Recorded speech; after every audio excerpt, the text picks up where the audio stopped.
Welcome to the Geeks and Greeks podcast, where we bring in the latest and greatest in the world of sports.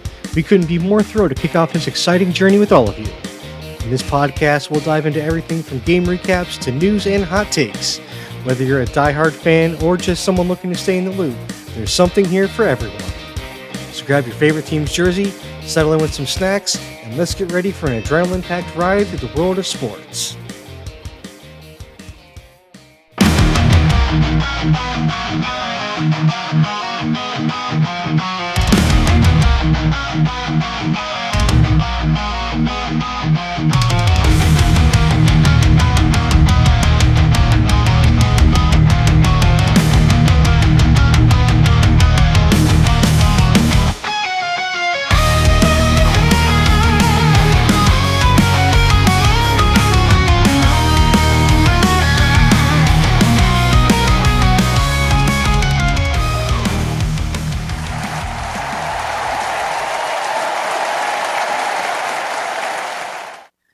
All right, guys, welcome back to another episode of the Geeks and Greeks podcast. It was a action-packed week this week in the NFL, and I can't wait to get started. But before we get into our show, we're going to just kind of dive into it, though, but say how we doing this week. Pretty good, man. I've had a crazy busy week at work, but going to a haunted house tomorrow night, so it should be a good time. And what about you guys? We've been dealing with a lot with family weddings, and capstone was my wife's grandmother went into the hospital today. So we're concerned about her health, but it's good to have sports to kind of take your mind off of the bad things. Yeah, I hope she feels better, man. Sorry to hear about me that. too. Yeah, it's never fun. That's always hard when that happens. I know how that feels. Cheers to a healthy recovery. Cheers. But yeah, it's been busy. More for me. Work's been busy. School too. I'm ready for school to be over with. I don't know how you do it, man. I couldn't even dream about it. I barely have time to do this thing. Time management is apparently a key factor that I'm good with, apparently. Yeah, apparently. But let's kick things off with the QB Survivor. And now it's time for QB Survivor. QB Survivor, where every week we choose a quarterback to eliminate until the end of the regular seasons, where we find out who is the QB Survivor. This week, Lamar Jackson and Josh Allen have the golden immunity because they're on the bye. Adam, who are you giving your immunity to? So I got to give mine to probably one of my favorite quarterbacks who had just a terrible week this week in Baker Mayfield. I had to, man. I had to. Even though they won, he had a bad game, and it's one of those where it's like, even though he had a bad game, he still kept him in it, and it's like, I don't even think the bad game was necessarily his fault, because his wide receiver 1 is actually wide receiver 4 or 5 on his depth chart, because everybody else is hurt. Mike Evans came back this week from a hamstring injury and then broke his collarbone, and now he's done for the season. They just put him on a season-ending IR. Godwin's out. Ibuka's out. You're down to wide receiver 4 as your wide receiver 1. I think he's making do with the best he can, but so it's like, I'm going to give him a pass for this week, and I kind of want to save him, but 228 yards, 1 touchdown, 1 interception, and 4 sacks with a 23.7 QBR was not great, but I kind of want to see what happens when you get a little more time with some of the lower depth receivers and practice squad guys on your roster to throw to. Yeah, I was going to say, you're saving them this week, but I don't see much prospect in the future for them. At this point, we'll see how long we can limp along. Yeah, I think we'll see how quickly Ibuka can come back, because his injury wasn't as severe as Godwin's. So he might come back this week or next week, but I don't know. We'll see. It may be for nothing, but I at least want to give him one more. That's fair enough. All right. Pete, who are you giving your immunity to? So I am just going to go ahead and use this spot to give my immunity to Jalen Hurts. Not because he deserves it, because I want to read out his stat line. That's right. He went 19 to 23. He had 326 passing yards. He had three passing touchdowns, boys. Passing touchdowns, boys. No INTs, no fumbles. That's right.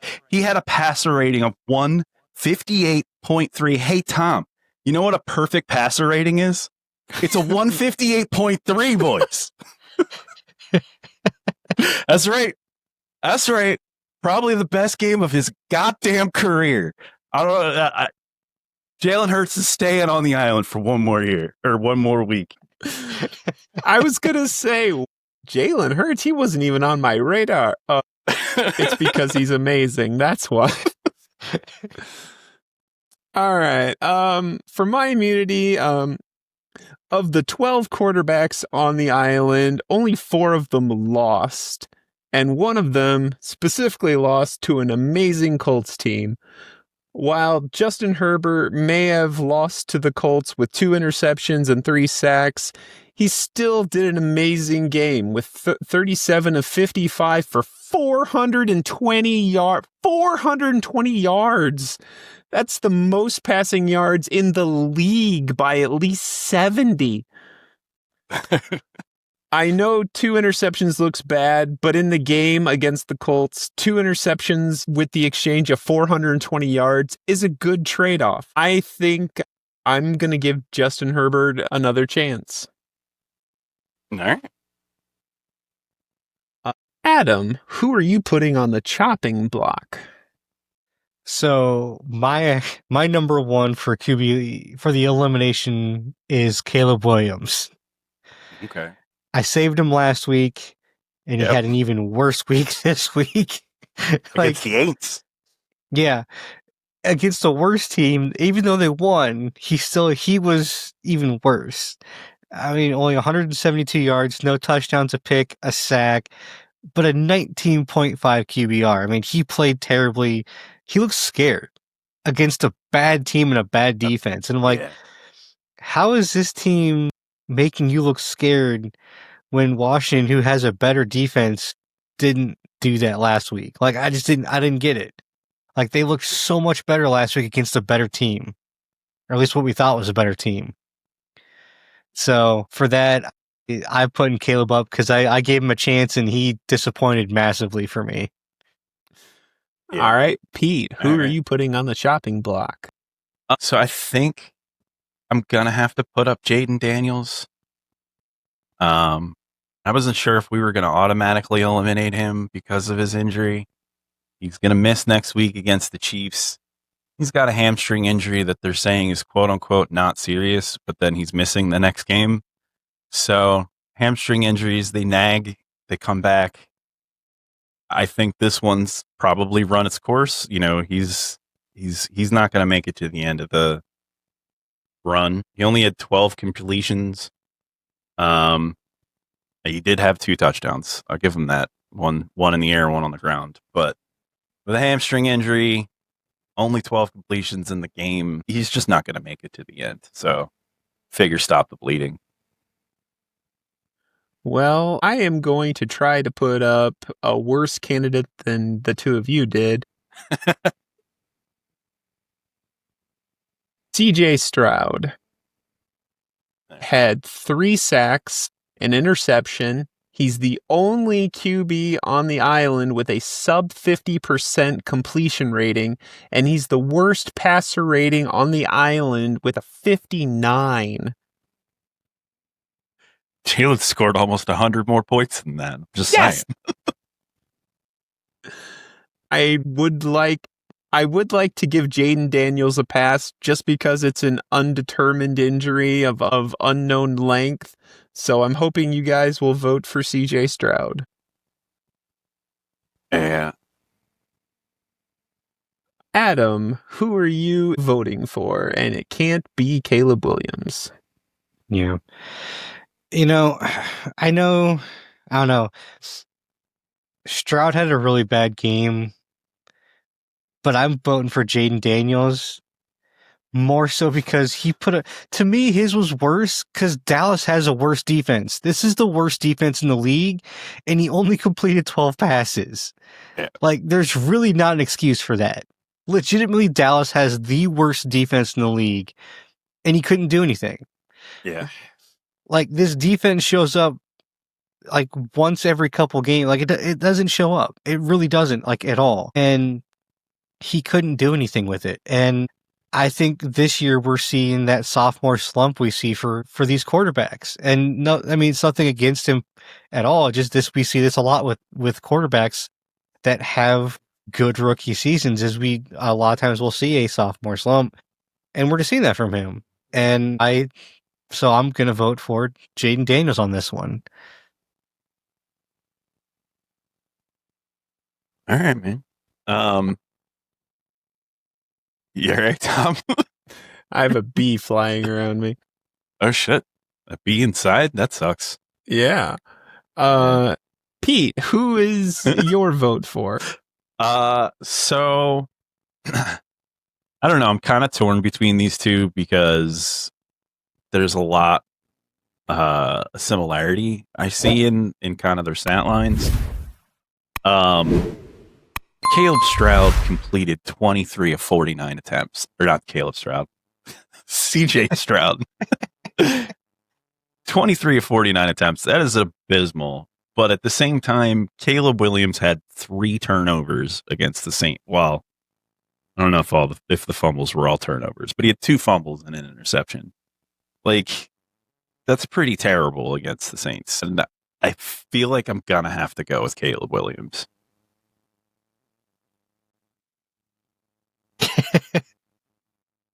Sorry, buddy. No. Honestly, I can't go with Jaden Daniels because he had a good passer rating. Gotcha, you little shit. Yay! He had a good passer rating up until he got pulled from the game. He was 92 passer rating, which puts him just shy of some of the greats. Yeah, he's got they call it a hamstring concern. They didn't call it an injury, but I think that buys him time. As far as so I would probably vote for Caleb Williams just because his passer rating was 61, solid 30 points less than Jaden Daniels, and an interception. Sorry, man. Caleb Williams gets my vote. Sounds like we're going to RNGesus. No, that would be 3 2 votes for Caleb Williams. That'd be 2. Oh, yeah.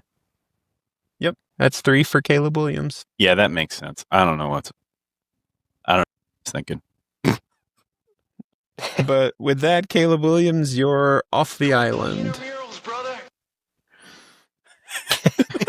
That's great. What is that from? I don't think I've ever heard that. It's an ESPN interview.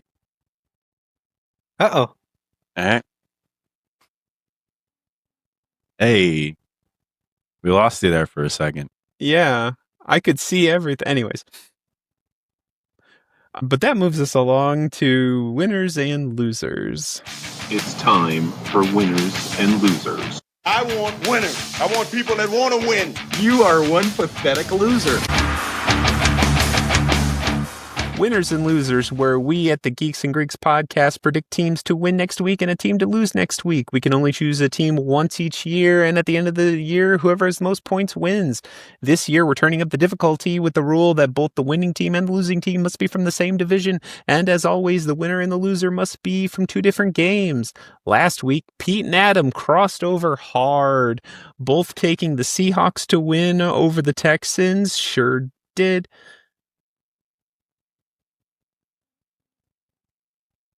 Sorry, my notes are gone. I know the Seahawks won because it pissed me off.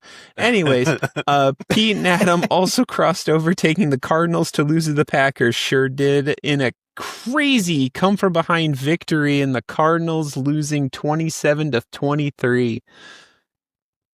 I went with the AFC West, taking the Raiders to lose to the Chiefs. Absolutely, 31-0. Way to go, Chiefs. Yeah, Jesus. It's like Mahomes figured out what he was doing. And for my winning team, I took the Broncos to win over the Giants. Now, this game gave me heart palpitations. The Broncos were down 19-0 going into the fourth quarter. I was convinced the game was over. Then the Broncos scored their first touchdown at a 2-point conversion with 14 minutes left in the game. I was like, oh, it's garbage time. No big deal. Then the Giants answered a touchdown, making it 26-8 with 10 minutes left in the game. Yeah, it's over. The Broncos then scored 3 consecutive touchdowns, taking the score to 26-30 with less than 2 minutes left in the game. Can Jackson Dart pull this off? Maybe.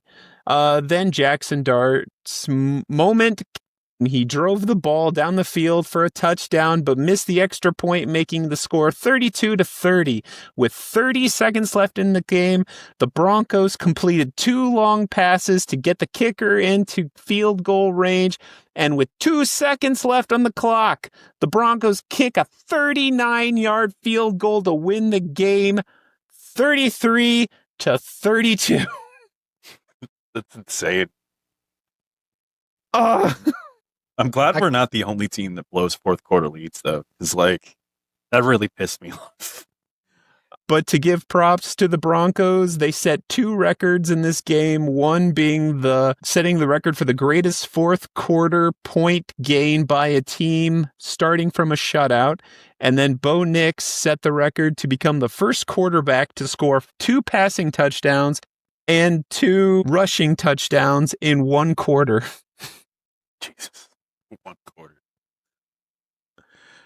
But once again, we here at the Geeks and Greeks podcast have gone 6 for 6. Yeah.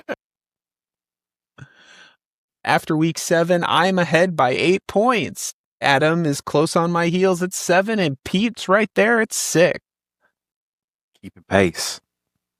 Never getting ahead. Pete, what division are you going for in week 8? All right. I am going NFC North. NFC North, okay. To begin with, I think it's a pretty safe bet that the Bears are going to win out over Baltimore, and I want at least 1 pick, or point this week, so I'm going to go with that one. But I am going to pick an upset. Call me crazy, but I think Old Man Rodgers is going to upset the Packers, and I'm going the Packers to lose. Packers to lose to the Steelers. Neither of you are laughing, so I hope that means neither of you picked these games. Well, let's find out. Adam, what division did you take? Well, for the first time in 2 weeks, me and Pete are not crossing swords. Hey! I'm actually taking the NFC East. Oh, for fuck's sake.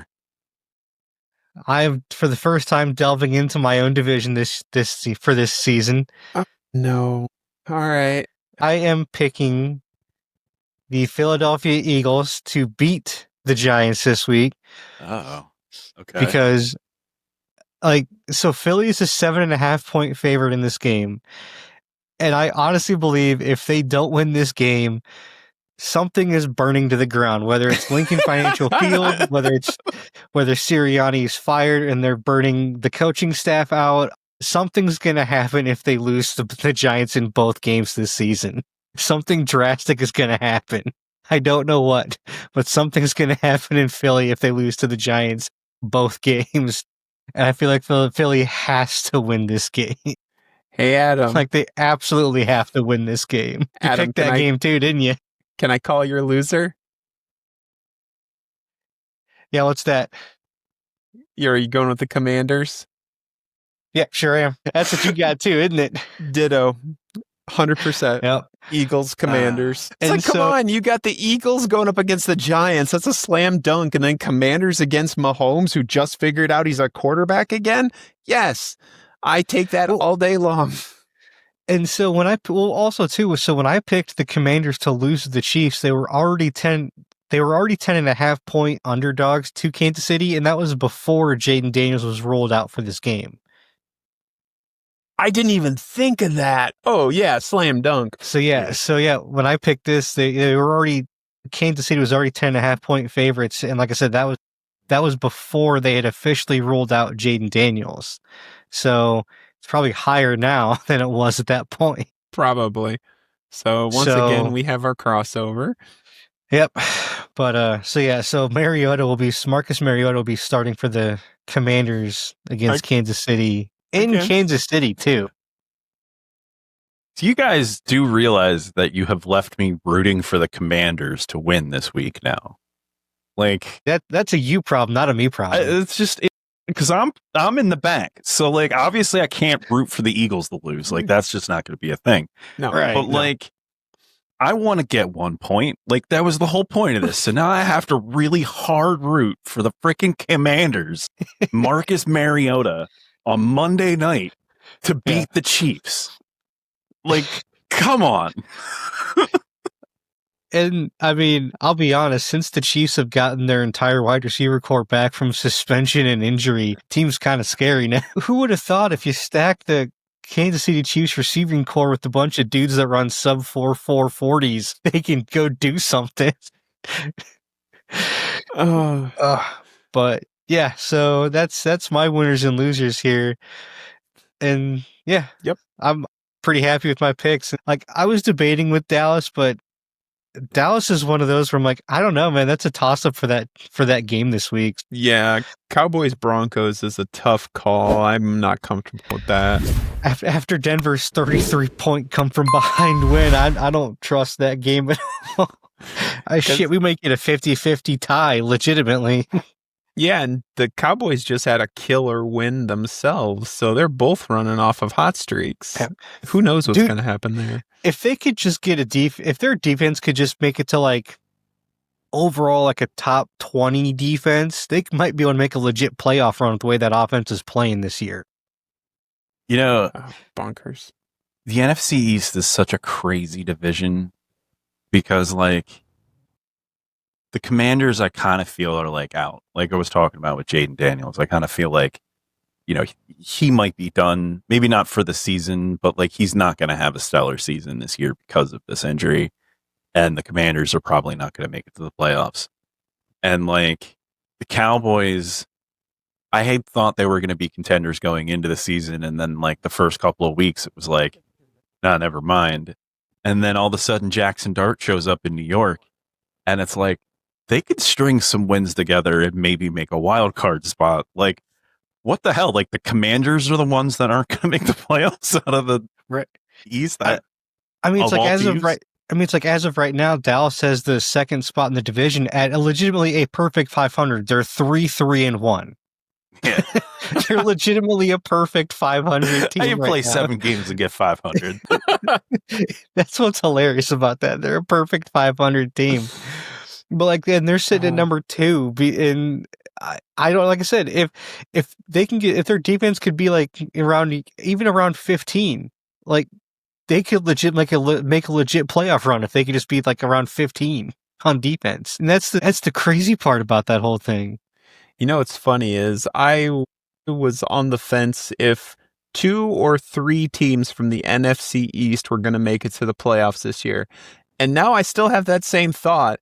It's just the teams have switched positions on me. It's like, yeah.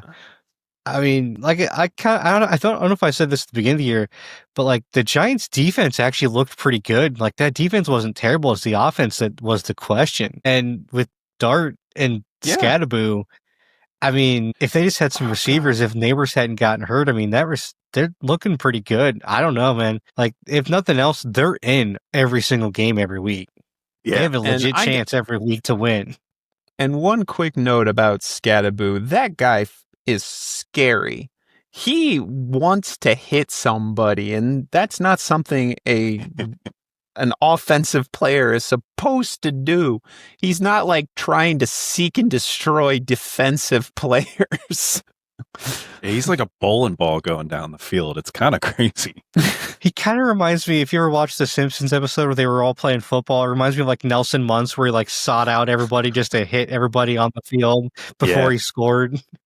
He's running laterally because he missed one. Right? Yeah. But yeah, like, and the fact that they got him in the 4th round is Oh, also just nuts. missed opportunity for many, many teams. Who would have thought that the Giants actually could like put together a half decent draft this year after they like failed for the last like 7 years? I mean, I guess that's what you get for tanking, right? You get them high draft picks.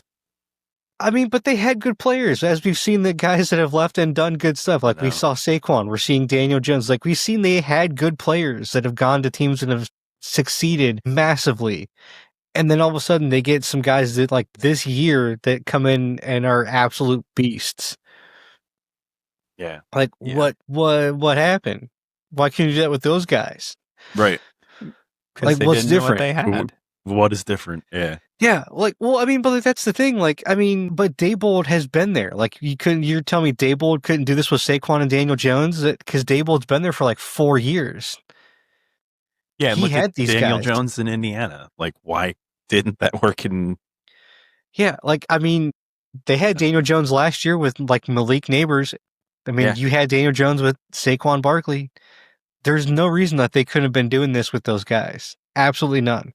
It's crazy.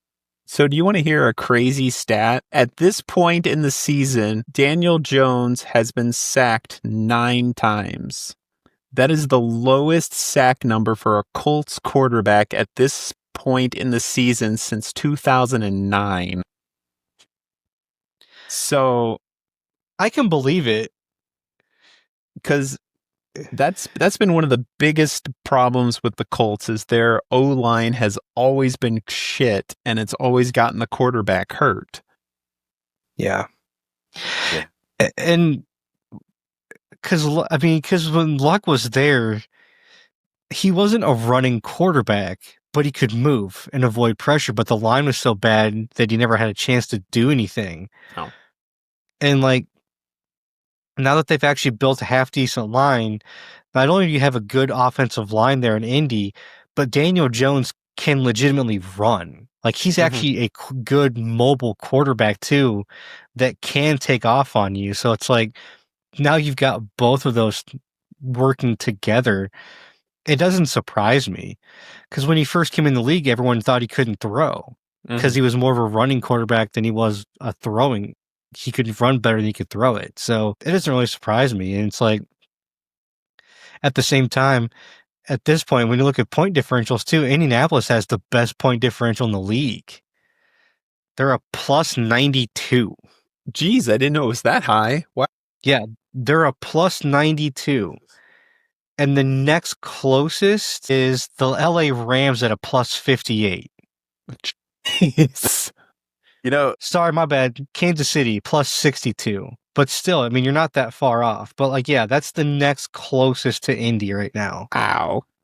you know what's funny to me is when I first started paying attention to like football stats, would have been in like the early 2000s. And back then, every analyst seemed to have this like bias against running quarterbacks as if they were like lesser than a passing quarterback. They always treated them like they were dumber and like they just weren't as talented. And that's why they ran. They're either not smart enough to throw or they're not talented enough to throw or something like that. And it's like 25 years later, like all those running, like I'm specifically thinking of like Ben Roethlisberger and Mike Vick. Like they really, in the very beginning, were kind of seemed as lesser because they were more of a running guy. Not so much Roethlisberger as much more Vick, but you know, it's like now looking at it, it's like I'd rather have a quarterback that can run, who can, you know, who can do designed runs, who can run a good RPO, that can like, you know, handle a good quarterback sneak, especially with his tight end and his running back pushing him forward, you know. Just as an example. You know, and like back in the day when like Donovan McNabb's another one, like they kind of looked down on him because he was a running quarterback in the beginning. And it's like, oh, he's never going to win the big game. And I mean, I guess they were right about Donovan, but you know, it just seems so weird to me how much the quarterback's position has shifted since they started protecting him. You know, you can't touch a quarterback. So a quarterback guaranteed gets to the line of scrimmage without being touched if he's running. Pretty much. He's not getting tackled in the backfield, you know? And it's like, it's kind of crazy. But moving along to the next segment of the podcast, a word from our sponsors. Hey guys, what's up? Before we continue our show, I want to talk to you about our new sponsor, Dubby. You ever feel like you need that extra oomph to power through those late night study sessions, clutch those game wins, or finish that epic video edit? I know I do, and I finally found something that actually works without the jitters or the dreaded crash. Let me introduce you to Dubby. That's right guys, we're partnering with Dubby and we're seriously hyped. Dubby is our new go-to energy drink and it is a total game changer. What makes it so different is first off, and this is huge for me, Dubby has no artificial dyes, plus it's all completely sugar-free. So, you don't get that quick energy spike followed by a massive crash. And the taste is absolutely amazing. Dubby comes with a bunch of different flavors, such as Tiger's Blood, Green Apple, Strawberry Pineapple, plus limited time offers that do go quickly. I'm currently obsessed with the Tiger's Blood myself, but they're all really good. Alright, so how do you get your hands on this stuff? Head on over to dubby.gg and use our code GEEKS10 for 10% off your entire order. That's dubby.gg, dubby.gg. Seriously guys, go give it a try. You won't regret it. We love this product and I'm sure you will too. It's definitely been a game changer for us and I'm stoked to be sharing it with the rest of you. Now, let's go ahead and get back to our show. Next, we have Geeks and Greeks news. Okay, this week the Vikings played the Eagles, and I want to give some credit to the Vikings. This week, when they were put in a situation where they were facing the almighty tush push, they took it upon themselves to position linebacker Tyler Batty sideways in front of Cam Jurgens. I think the idea here was that they were trying to put more pressure on the center of the tush push. I think it's very clever. I think it's very innovative. And I would be really curious to see how it worked. Unfortunately, we never got to see this work because A.J. Brown got called for offsides and pushed the ball back 5 yards, so they scrapped the tush push. But this is what I'm talking about with figure out a way to stop the tush push. Do something different. And I know it looks ridiculous to see a defensive lineman 90 degrees cocked towards one of the biggest mofos in the league, but it's something. And I get what they're trying to do, and I think it's rather smart. I would not be surprised if another smart team tries this in the future, or, they could continue to bitch about it and lose. Who knows? Whatever, you pick your poison. But moving along to the next story, the Hall of Fame discussion has officially reached the second phase, whittling down to 52 names. Now, I'm not gonna go through all 52 names because that'd be crazy. But the skill positions, we have quarterbacks, first year, Drew Brees and Phillip Rivers still in, with the last year finalist, Eli Manning. Those are the only 3 quarterbacks left. Running backs, first year, Frank Gore and LaShawn McCoy, with last year's finalist, Fred Taylor, and 5 more returning nominees. Then the wide receivers, first year for Larry Fitz, and last year's finalists, Terry Holt, Steve Smith Sr., and Reggie Wayne. Go Reggie! And the tight ends, both first years, Greg Olsen and Jason Witten. I still see this as being a big list of very good names. Yeah, I mean, it's the Hall of Fame class, so one would hope. I'm really pulling for Larry Fitzgerald in that group. Like, out of all the names, that's the one I really want. And I think it's just because of that stupid commercial he made for University of Phoenix back in the day, where like he promised his mom he was going to complete college, and then he went and off the football, and I guess his mom died or something like that. And he just like calls her voicemail to talk to her because like, he kept her answering machine or whatever working, and he like called and left her a voicemail that he finally did it. Like, it's just so wholesome that I've loved him ever since. And like, aww, he always had the Eagles number, and I hated him for that. Like, he always put up like 180 yards every time he played us, but like, he was just such an all around good guy, or at least that's what I felt. So I'm pulling for him. Yeah, I kind of felt that same way whenever I found out that Tom Brady did something cool for like a charity or something, and it's like, fuck that guy. But at the same time, Yeah, I mean, for me, in this list of these players, like I think I'm kind of pulling the most for Frank Gore and Jason Witten. Just we don't see a lot of tight ends go into the NFL, and Witten was one of those guys that, I mean, it's an obvious kind of slight homer pick for me, but like he legitimately was like one of the best tight ends in the league for like over 10 years. Like he was just one of the most consistent guys that would be there for pretty much every game of the season. And he'd put up 700 to 800 yards and about 5 to 10 touchdowns every year, which for a tight end is great. I mean, he was just that dude on a consistently every single year. And Frank Gore, longevity, which we don't see for running backs anymore. Oh yeah, for sure. Like he played for what, 15 years, something like that. Yeah, crazy number. I mean, and he's like, I think top 5 all-time rushing yards too. So I mean, and he put up numbers everywhere he went too. Like he jumped from team to team and put up numbers consistently. Even at the end of his career here, he was still putting up almost 1,000 yards every season. Even when like in Indy, when he was, at the end of his career and stuff, he still put up almost, if not 1,000, he was close.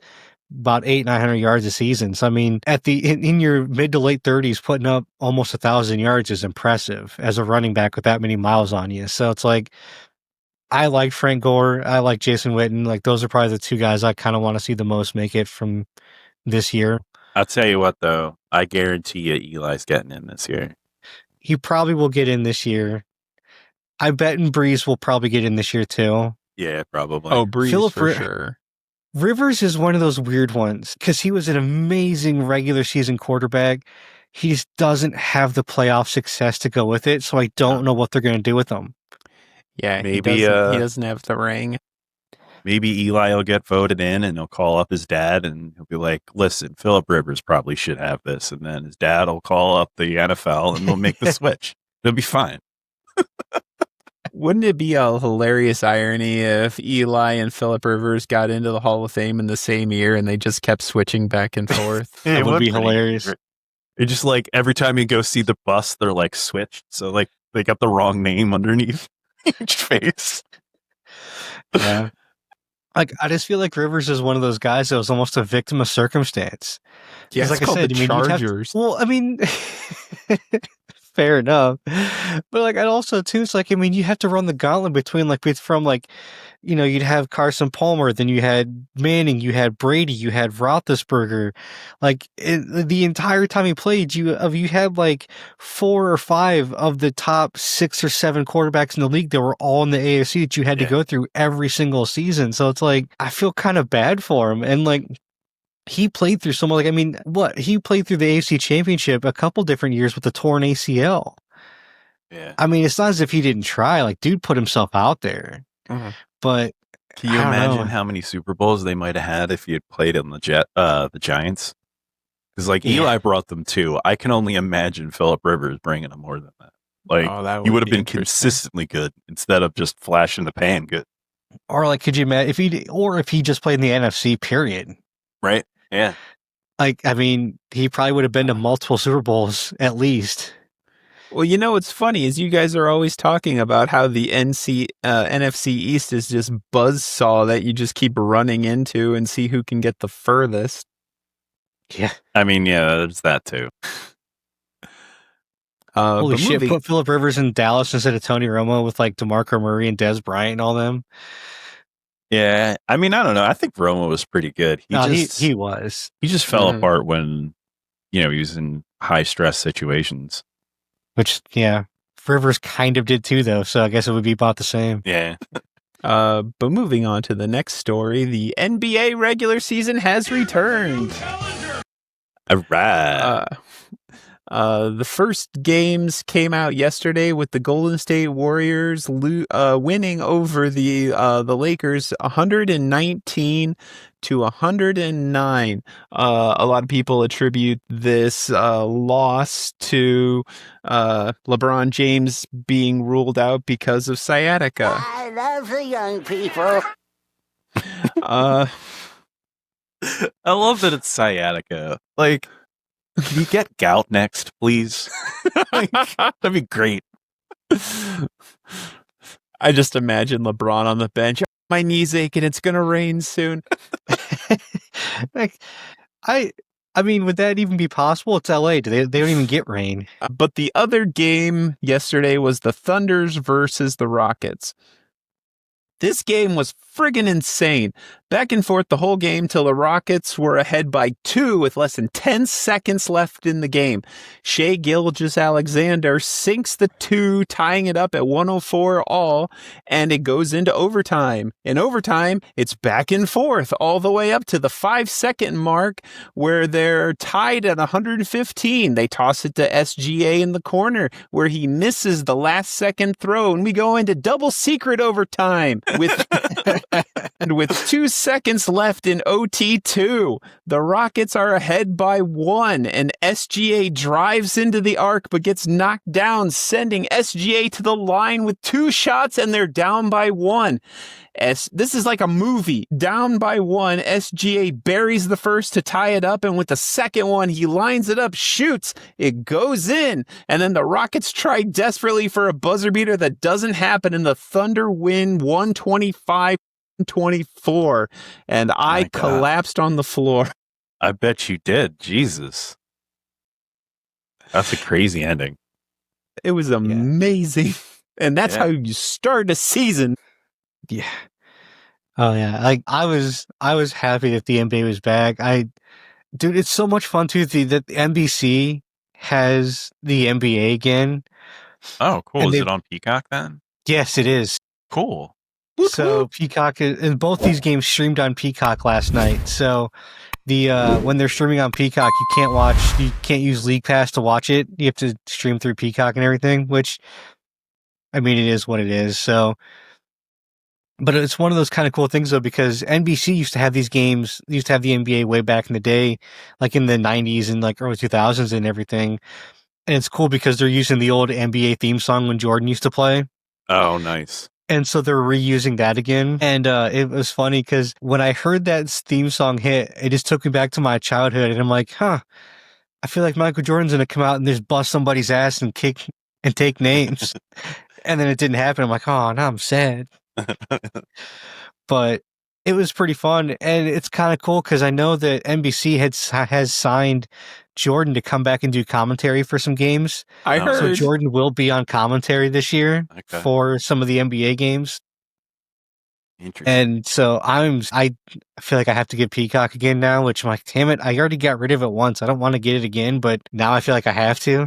You don't get it for the wrestling, man? Come on now. I haven't. I fell out of it for after our show, after our last podcast ended, dude. I got so burnt out from so much. I just kind of fell out of it. I've been slowly kind of getting back into it a bit, and so I might get it again for I'm this. shifting more and more to becoming an AEW mark.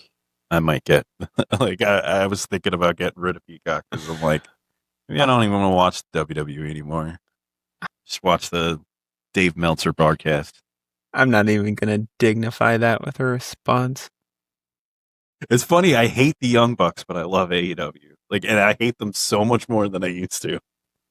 Like, sorry, but hey, that'd be a topic for a different episode. Yeah, that's an off-season topic. Yeah. Moving on to the last section of the podcast, the MLB postseason. Crying in baseball. We are in the World Series on the AL side.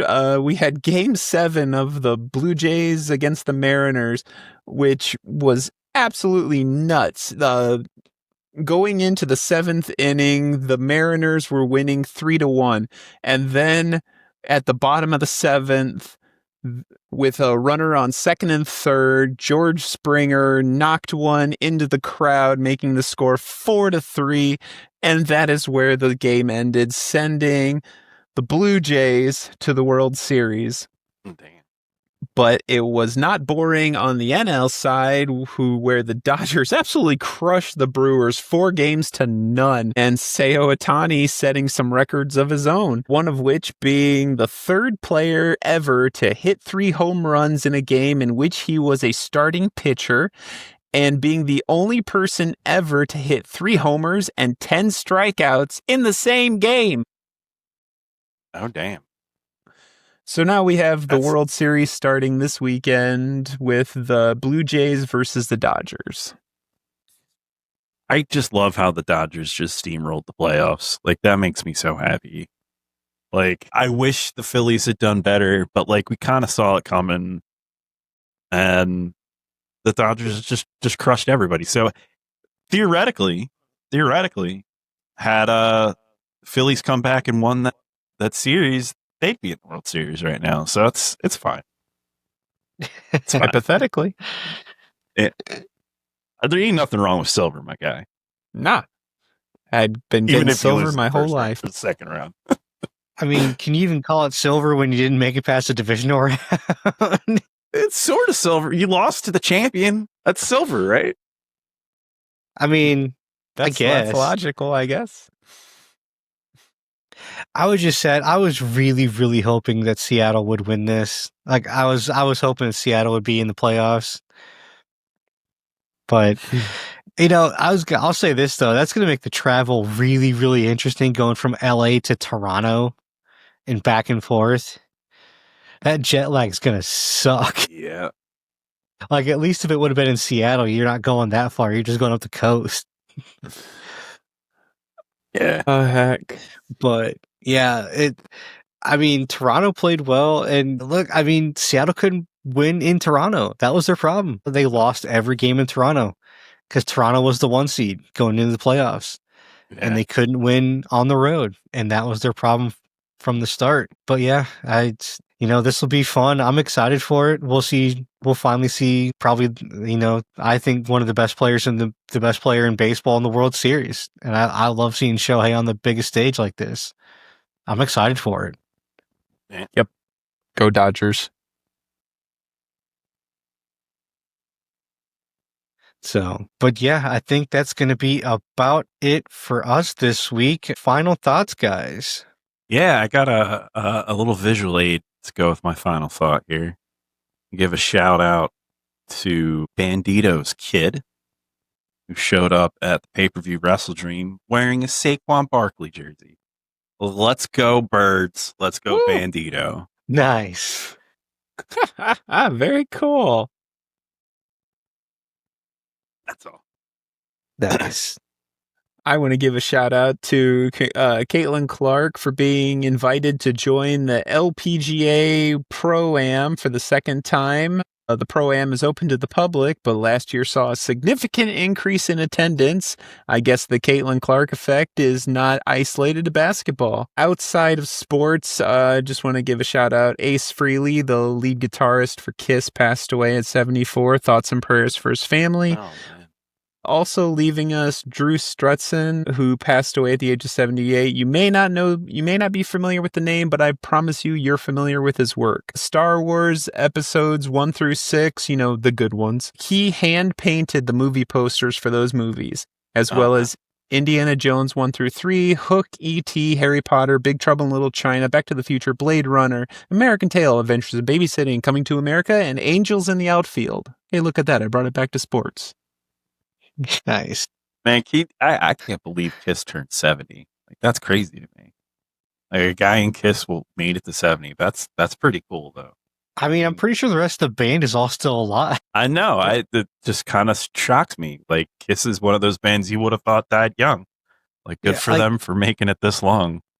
I'll be honest. I'm surprised that any of the guys from Motley Crue are still alive. Yeah.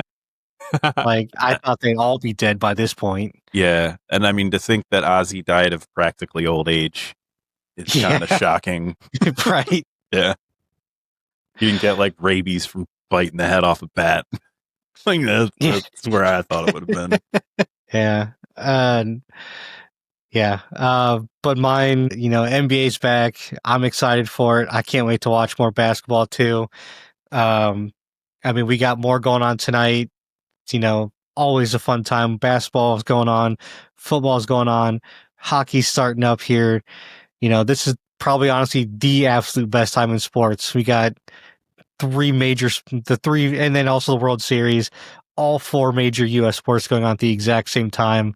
The absolute best time of the year for sports by far. Yeah. So, gotta love it. Absolutely the best time.